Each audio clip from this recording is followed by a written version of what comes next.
বিসমিল্লাহির রহমানির রহিম। আমাদের প্রতিদিন কিছু নির্দিষ্ট কাজ থাকে যা আমাদের প্রতিনিয়ত করতে হয়, যেমন ডকুমেন্ট সাইজ। প্রত্যেকবার সাইজ রেজুলেশন টাইপিং না করে যদি আমরা অটোমেটিক সেট করে রাখি তাহলে কিন্তু খুব সহজ হয়। চলুন আমরা দেখি কীভাবে ফটোশপের সাইজ রেজুলেশন অটোমেটিক সেট করে নিতে হয়। যার জন্য প্রথমে আমাদের যেতে হবে ক্রপ টুলে।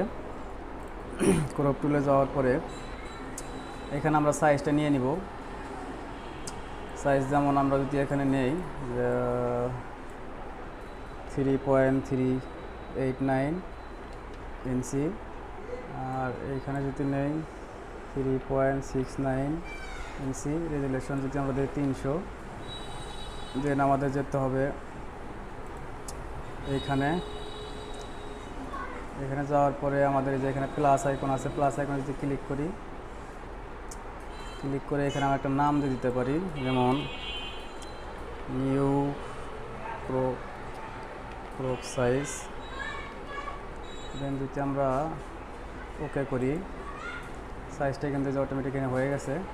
এর আগে আমরা করছিলাম এনআইডি পাসপোর্ট সাইজ, এখানে দেখেন যে সব সেট করা আছে। তারপরে যে পাসপোর্ট সাইজ ফটোর জন্য যে এখানে সাইজ সেট করা আছে।